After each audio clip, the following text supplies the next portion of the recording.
She arrived in style. Now she's changing forever the way we think about Mars. There's a history of water here, and where there's water, there's a potential for life. The Curiosity rover, going places no human has ever seen, searching for clues to life on Mars. Oh my God, we hit it on the first try. It was unbelievable. Sometimes it works, and sometimes. It's like, I'm sorry, Rob, I'm afraid I can't do that. This mission has been an emotional roller coaster that I was never expecting. 200 million miles away, exploring an alien world through the eyes of a robot. Doing Mars like it's never been done before.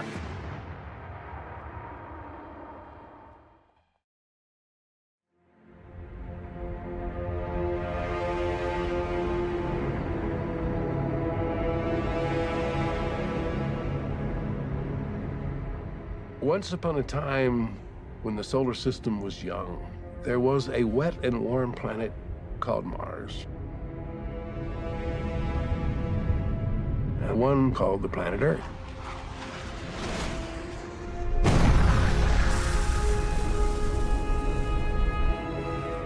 Of all the planets in the solar system, the only two where water might have been in a liquid form at some time in its history, it's only the Earth and Mars.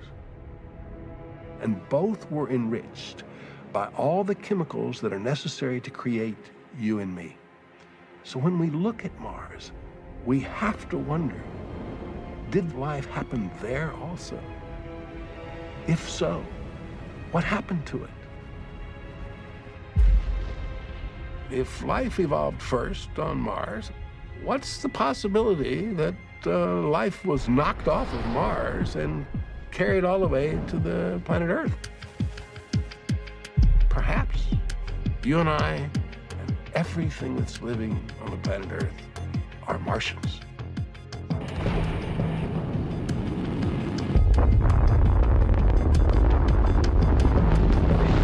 Max Q, signatures as expected. RD-180 is nominal. Engine and parameters looking good. Copy that. We've been searching for Martians since the space age began. More than 50 missions launched. Flybys, orbiters, landers. More than half dead on arrival, if they arrived at all. And so far, there's no sign of life, past or present.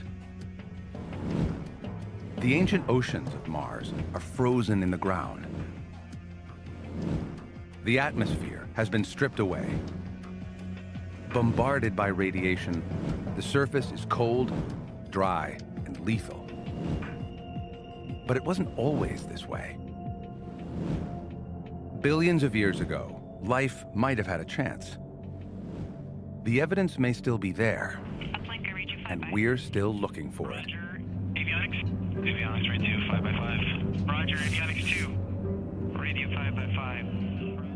August 2012. The Curiosity rover is about to touch down on Mars using a radical new landing system. Temperatures are stable. Roger that. And good luck. See you on the other side on Mars. 2 minutes entry. Things are about to start to happen. We all have a lot invested in this. Some of us 10 years of our lives. We should be traveling around 5.4 kilometers per second on our way to about 5.9. It's an audacious plan with no margin for error. The speed, the energy that we have when we hit Mars, that's kind of incredible. 13,000 miles an hour. We show up with enough energy to vaporize the entire spacecraft. And we got to get that parachute out.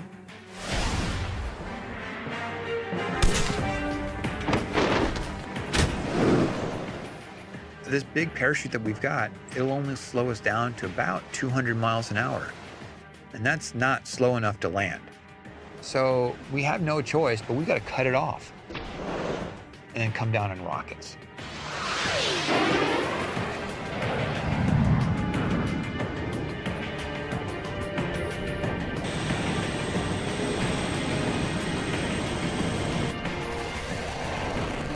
30 feet off the ground, we let go of the rover. If any one thing doesn't work just right, it's game over.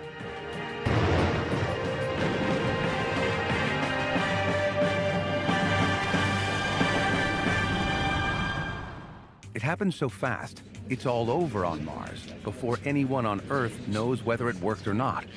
It takes 14 minutes for the signal from the spacecraft to make it to Earth. So when we first get word that we've touched the top of the atmosphere, the vehicle has been alive or dead on the surface for at least 7 minutes. Touchdown confirmed.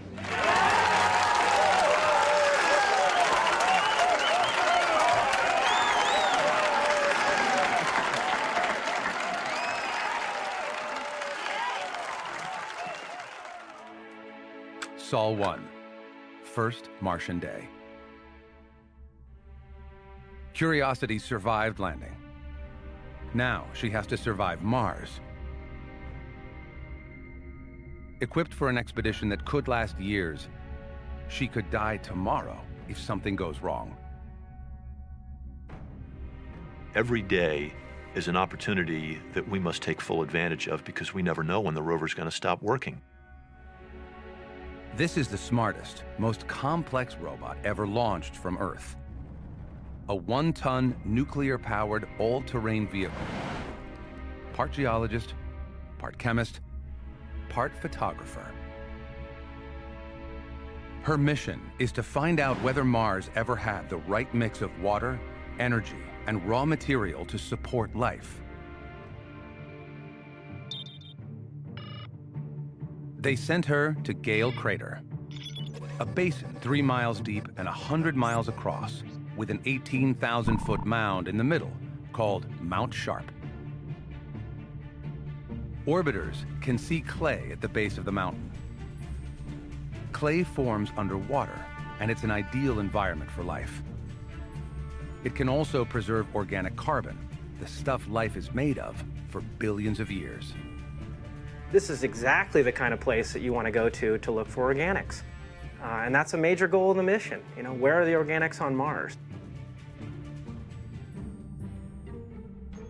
Organic carbon molecules, the building blocks of life as we know it, have never been found on Mars. This may be the best chance yet. But what Curiosity will find when she gets to the mountain is anyone's guess. You never know, because when you land a rover on Mars, history shows that many times you can be completely surprised that what you thought was going to be there turns out to be something else. From now on, Curiosity's team will experience Mars as if they were there, immersed in a world no human has ever seen. Virtual time travelers on a planet that was once very different than it is today.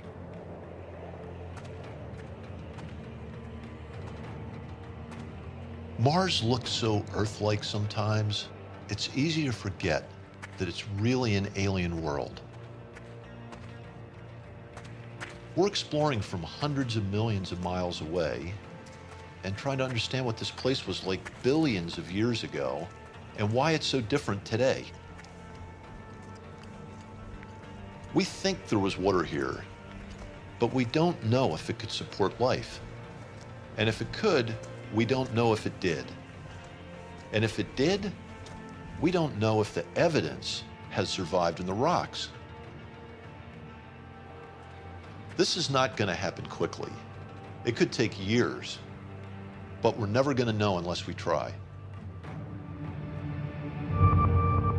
They came to explore Mount Sharp, but by chance, they've landed close to what might be an even better target.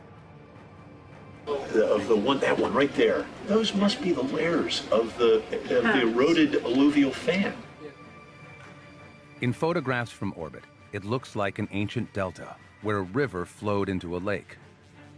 It might be exactly what they're looking for. If there was ever going to be a lake deposit somewhere at Gale Crater, this would be it. Now, of all the places to search for habitability and a preserved environmental and organic record. A lake is a really, really good place to look. It could take a year to reach the clay at the base of Mount Sharp, 7 miles away. The possible lake bed is closer, but in the opposite direction. And if it doesn't pan out, it's time lost forever.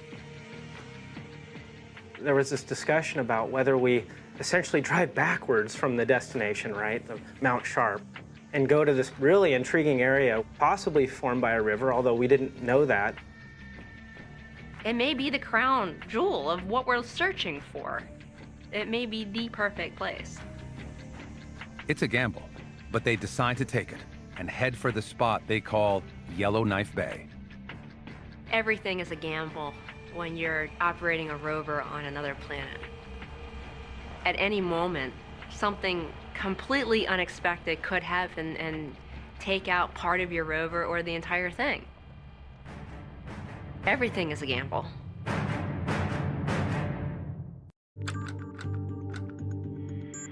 Curiosity's team has spotted what looks like a dried-up lake bed just a few hundred yards from where they landed.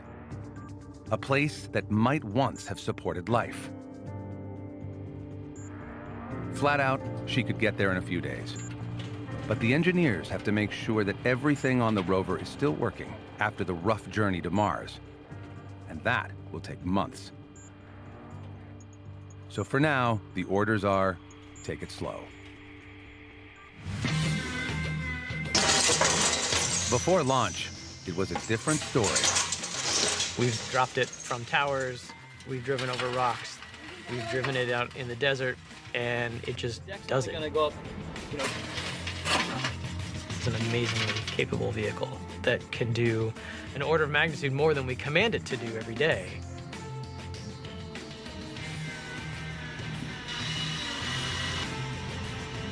Long before landing on Mars, Curiosity had to prove herself on Earth.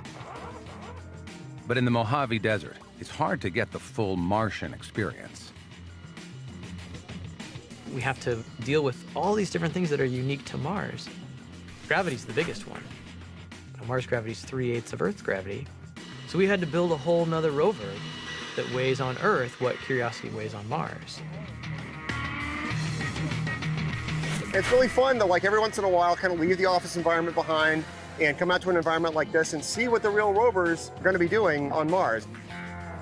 That's what we should do, dig in all 6 wheels, have it sink down so they're completely embedded as though it were in an avalanche, and see if it comes out. We're potentially burying the side wheel, the middle wheels? Let's get it really stuck. Okay. Yeah, that's what I'm trying to do.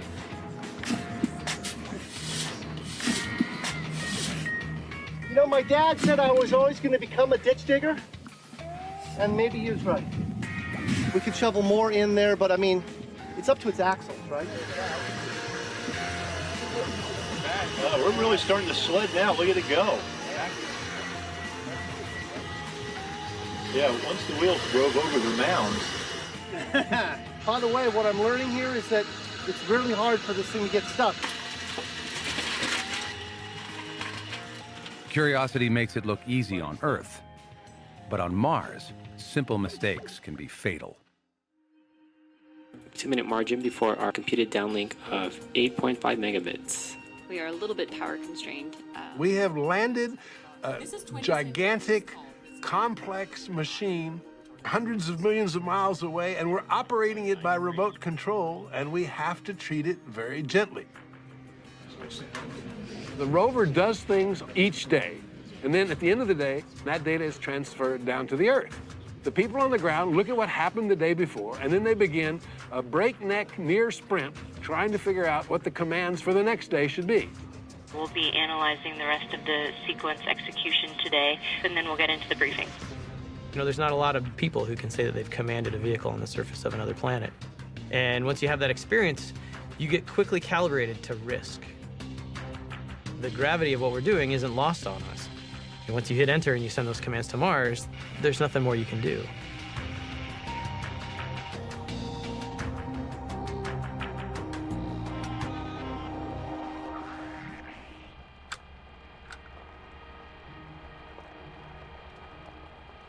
"4 weeks after landing, Searching for an ancient lake bed that may or may not exist, Curiosity stumbles on a major find.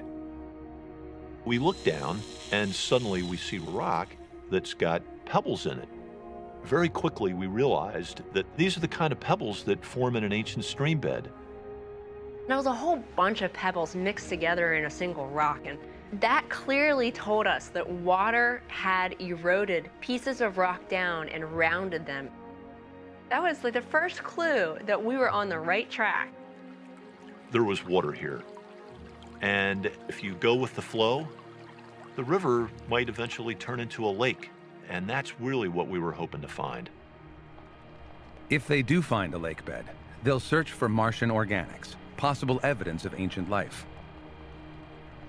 The slightest trace of organic contamination from Earth could fool the instruments, so they have to stop to do some housekeeping. Inside the drill turret is a maze of chambers and sieves to sift powdered rock and soil samples for the instruments. They plan to scrub out the inside with a few scoops of Martian sand to get rid of any possible contamination from Earth. The turret vibrates like a jackhammer, so nothing gets stuck inside. We shake it around, clean out the sieves, and then we dump it out. We want to make sure that if we find organics, that they're coming from Mars and we didn't bring them from Earth. Now they plan to send a sample to the instruments inside the rover to make sure they're working. But as they're about to start, they spot something on the ground. The first picture isn't sharp enough to tell what it is, but it could be trouble.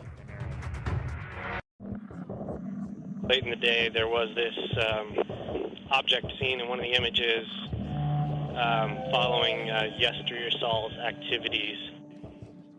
There's a problem on Mars. An unidentified object sitting on the ground in front of Curiosity. The first pictures aren't sharp enough to tell what it is, but people are worried. They just finished vibrating some sand through the sample processing turret to clean it out. And it's possible that a screw or some other piece of hardware came loose. This was the last image of the day, right after we had scooped and vibed. We had this perfect scoop full of dirt, and at the last minute we just started discussing that whole thing down there. We can't rule out that that's a piece of hardware that fell off from all the vibration we've done.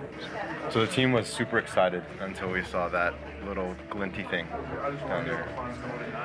That's about 2-3 millimeters across. So a very small thing can hamper your entire day. They have to vibrate the turret to prepare samples for the science instruments. And if it's falling apart, that could cripple the mission. It will take time to get better pictures. Until then, they work with what they've got. It's a glint. We looked with the left eye mass cam, and you see this very shiny object that looks like a screw, but they got it with the chem cam. And when you zoom in, that does not look like a screw when you get close up, which is that's a great fantastic news. Finally, with a better picture, its true identity is revealed. A harmless flake of plastic. Like most likely suspect is this kind of stuff. These kind of crimping materials, and you can see if you were to try and cut this off a wire, you might end up with a piece like that. False alarm, but no glitch is too small to ignore with a $2 billion rover at stake.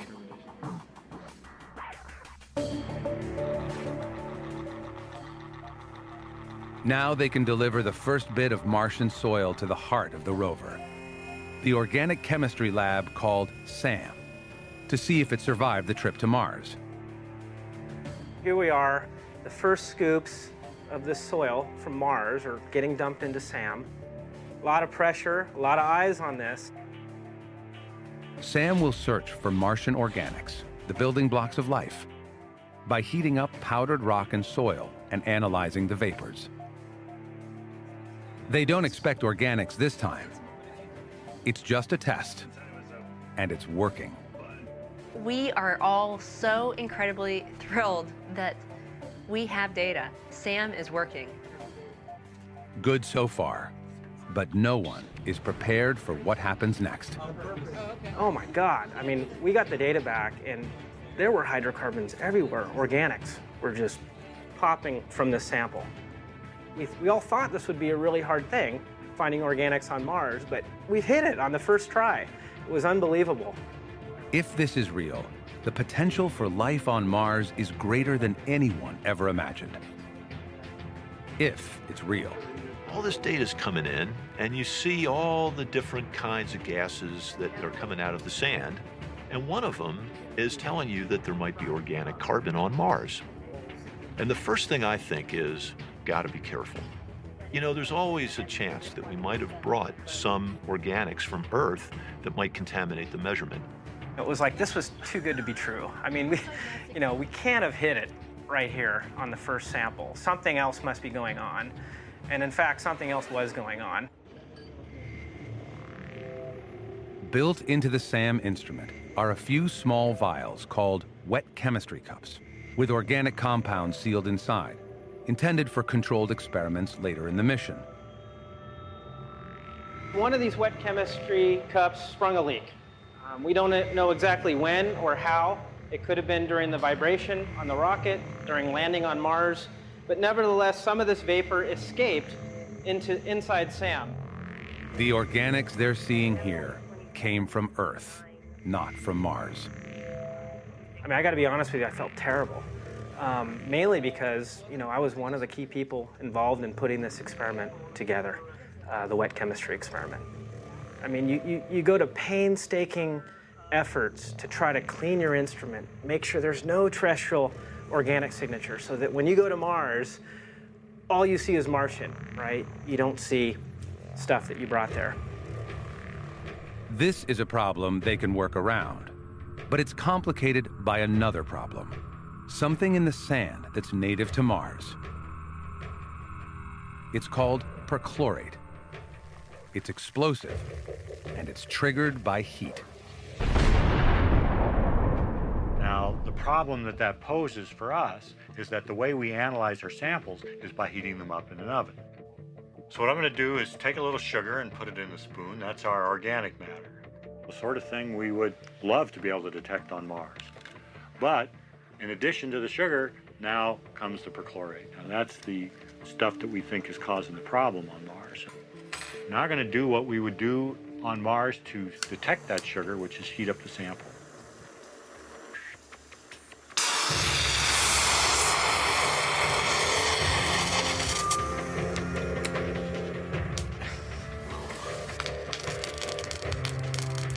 Well, this is exactly what's happening on Mars. The perchlorate is reacting explosively with the organics, releasing this oxygen that burns the organics. It's not as dramatic as we just saw here because the concentrations are much higher here, but it's certainly not a way to detect sugar. All we're going to see is smoke. The explosive reaction scrambles the identity of whatever was in the sample to begin with, making it that much harder to sort out real Martian organics from contamination. It's easy to get fooled by Mars. Mars is indeed an alien place, and so we hit unexpected problems. Perchlorate was the big one. I would be surprised if it was the only one.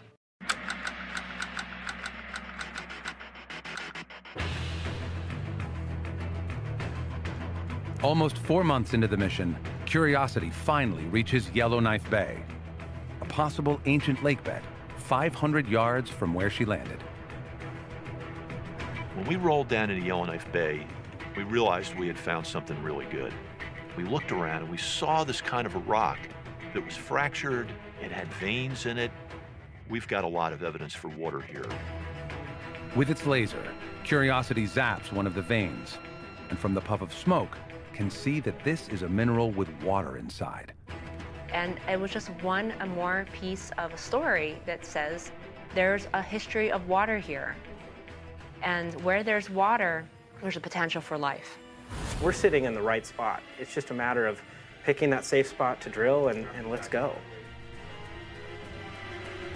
Curiosity's drill is a crucial but potentially dangerous tool. Every time we take the robotic arm and we put it in contact with the surface of Mars, we all get a little nervous. because the last thing in the world you want to do is have the rover slip a little bit and break something on the arm, break an instrument off, break one of the joints. And doing a drilling operation is just that, even more so, because you're now putting this drill bit into a hole where if the rover moves at all, you have the likelihood of jamming that bit or snapping that bit off. Yeah, I worry about it a lot. Another month goes by. Then finally, they're ready to drill and find out what this rock reveals about the story of life on Mars. We landed in August. So here it is now, January, and we're starting to drill this thing, and you're wondering all the time, boy, I hope this rock is good because it's taken a long time to get here.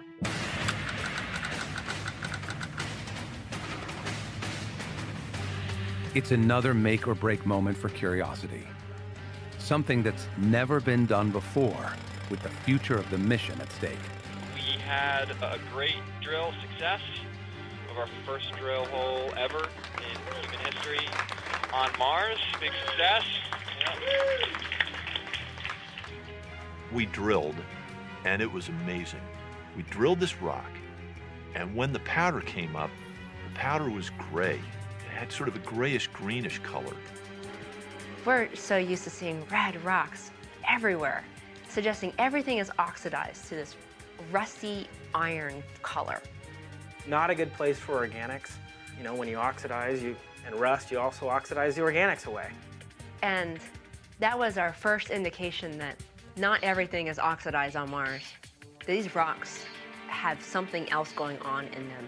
It was sort of like this window opened, and we knew that some of this record that we're after has been preserved. First, they analyzed the powder to see what the rock is made of. And when it came back, it shocked us. We've got the clay mother lode. This is 20% clays. And the great thing about clay, it's not acidic, it's not some extreme environment, and you're looking at this thing, and it could have been a freshwater lake. This is what they came looking for. Proof that Mars once had everything life would have needed. A long-lasting lake, plus chemical energy in the rocks. Food for microbes, if they ever lived here. Now they'll go for the big prize, organic carbon. The stuff that life is made of. You know, this is starting to look like the rock. If there had been organics on the surface of Mars, this is the kind of thing that might preserve it. So now it basically turned to Sam. You know, is Sam going to find organics here or not? Then something goes very wrong on Mars. Curiosity is ignoring commands from Earth. The engineers declare an emergency, and the scientists are helpless on the sidelines. Oh my God. Is it possible that this was the end of the mission? Already? Nothing prepares you for something that could be as devastating as what sounded like was happening.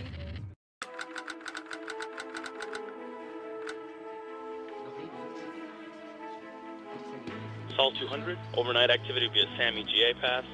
Here, it looks like we're seeing a flood of single-bit errors.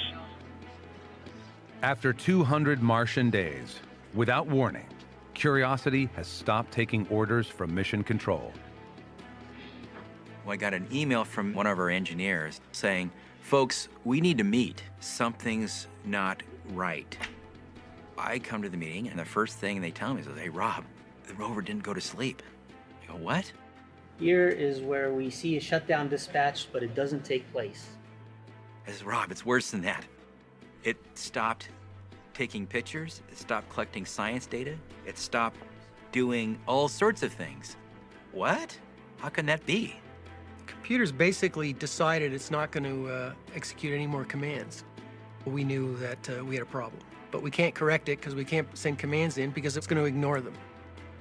This discovery, 200 Martian days deep into the mission, sent chills of fear through the engineers.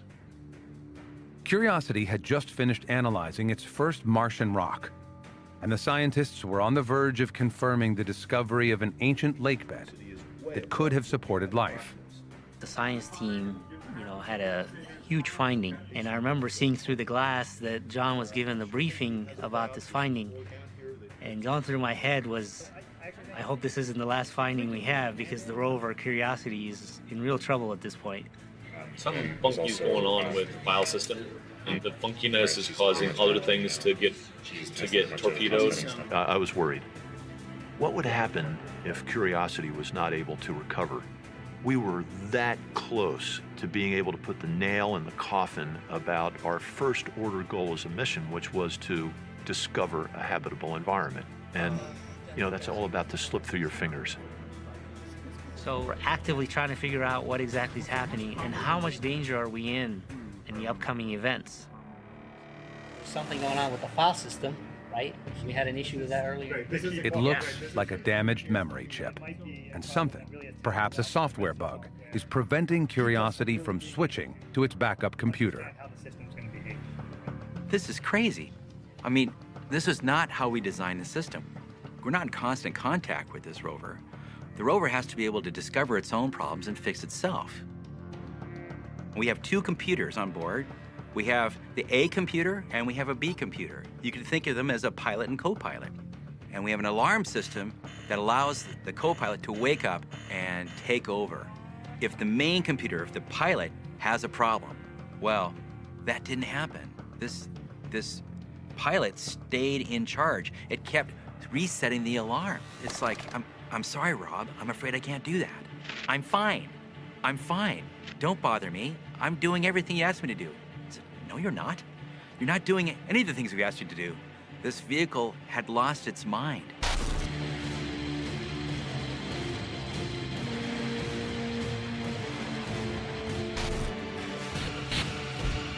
What currently is going on the rover? State of charge for the battery showing 63% is consistent with the fact that the rover is not shutting down.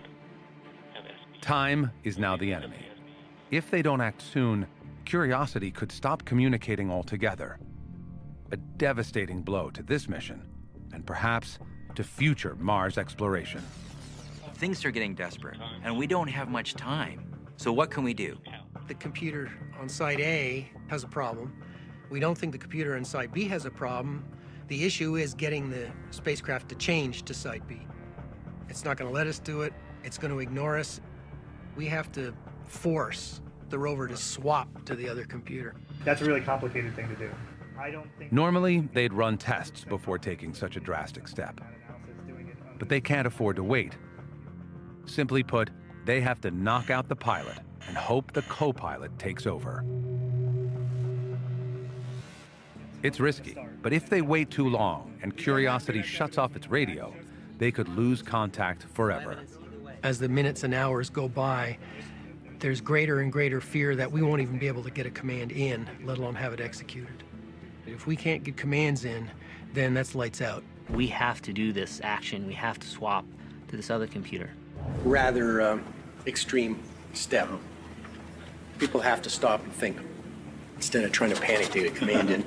We were doing this all in a big rush in a few hours, and that's a reflection of how worried everybody was, that if we didn't do something soon, we wouldn't be able to do anything at all.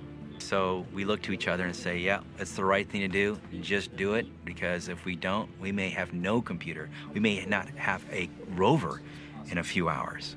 And flight Ace. Go ahead, Ace. Okay, transmitter's on.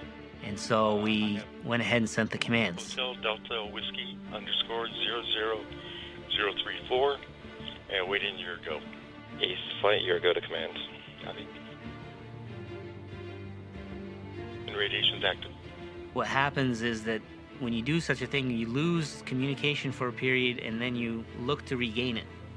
Well, we're going to be watching here in the middle, and when we get our signal from Mars, we should see a little spike show up somewhere here around the middle. And so we're standing here watching that screen. We're waiting for that signal to appear, and normally these things appear within a few seconds of when they're supposed to. I'm thinking maybe 5 seconds, 10 seconds, nope. 20 seconds, nope. A minute, oh my goodness. This is a lot longer than it should be. Minute and a half, 2 minutes, 2.5 minutes, 3 minutes, and we still don't have the signal. 6-3 MSLA. MSLA 6-3. Just want to confirm you're not seeing anything in your FFT. We confirm we are watching the FFT display. We don't see any signal coming. Copy.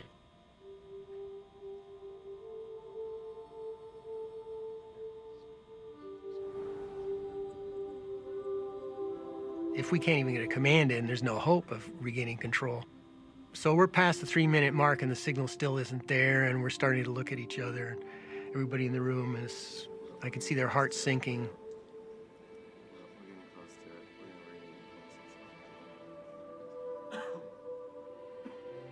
But about 3.5 minutes after it was supposed to come down, the signal appeared.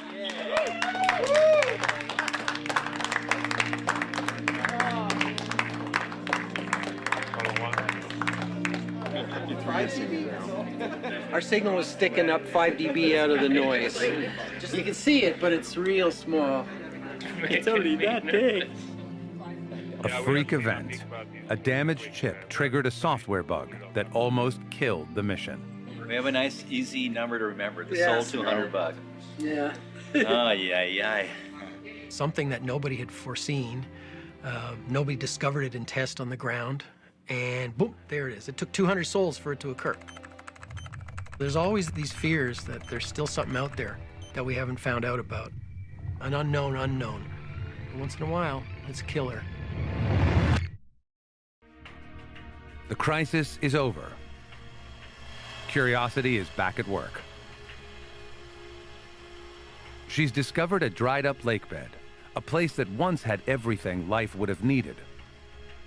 Now the search is on for an even bigger prize: organic carbon, the building blocks of life. Curiosity's drill has turned up something never seen on Mars before: gray powder inside red rock. On Earth, we know that gray material, dark material, is what we find underground when it's organic rich and biology rich. If there was going to be organics on Mars, I was sure this was going to be it. This was going to be pay dirt. A bit of the powder goes into the laboratory, gets cooked, analyzed, and when the data comes back, No obvious signs for organic carbon. And we were stumped. You know, where is it? We thought it might be there. We're still trying to figure that out. they drill another rock. There's a trace of something organic in the sample. But is it Martian or a stowaway from Earth? It's hard to tell because the signal has been scrambled once again by the explosive Martian chemical that seems to be everywhere. The stuff's got perchlorate in it. The perchlorate, which I was sure was just a surface phenomenon, was somehow underground as well. And perchlorate present, organics absent. That was a rather disappointing story. Even if life never happened on Mars, there should be plenty of organic carbon. It arrives every day in meteorites and cosmic dust. But something is erasing the evidence, and the culprit may be perchlorate. We know it can destroy organics, but it needs a trigger, like heat, to set it off. On Mars, there could be a different trigger. Virtually naked in space, the surface is baked by high-energy cosmic radiation. That alone can damage organics, but perchlorate could make it even more destructive. I think what's happening is that the radiation is sort of acting like the heat in our ovens. It's activating the perchlorate. So it's not just destroying organics in our instruments, it's been doing it on Mars for billions of years. There may be a little bit left. There may be the ash left after the fire, and maybe we'll still find that. We're not at the end of the story. Mars has never failed to surprise us. So I am sure that it will surprise us again. I don't know how, otherwise it wouldn't be a surprise, but it's going to surprise us. Finding organics preserved in billion-year-old rocks is always a long shot, even on Earth. You know, I've been working out here for 25 years. Other people have been working out here for 40 or 50 years. And if you take all of the rocks that we've looked at for hundreds of miles in this area, we've only got 1 or 2 examples that represent an ancient record of life on Earth. We have lots of independent evidence that shows that the planet was teeming with life. But the problem is, it almost never gets preserved, because the very process that makes life possible, which is the presence of water, also erases its record. We know the odds are against us. On the other hand, how can we not try?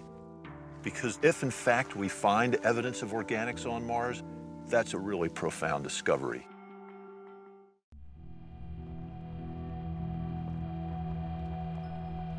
In Yellowknife Bay, Curiosity proved that life once had a chance on Mars.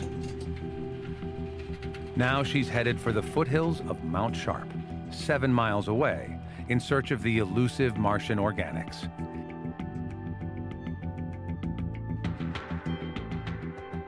From orbit, the terrain ahead looks fairly smooth.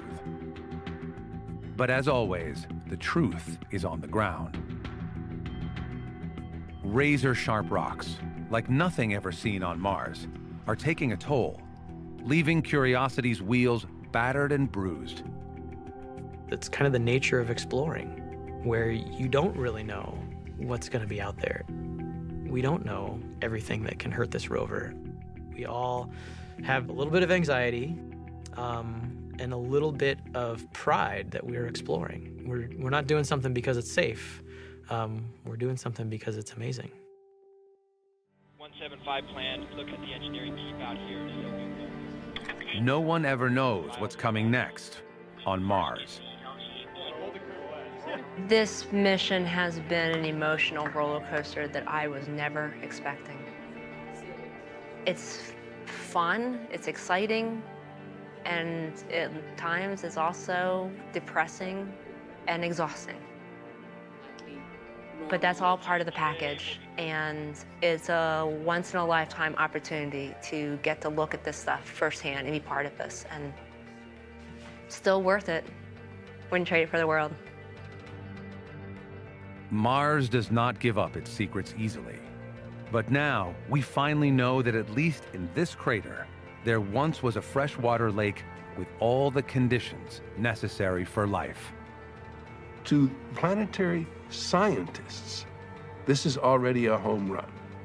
However, what you and I want to know was, okay, so it was habitable, but was there life there at some time? We do not know the answer to that question. Curiosity today is still an unfinished story. The next step, and the next step, and the next step is what's important.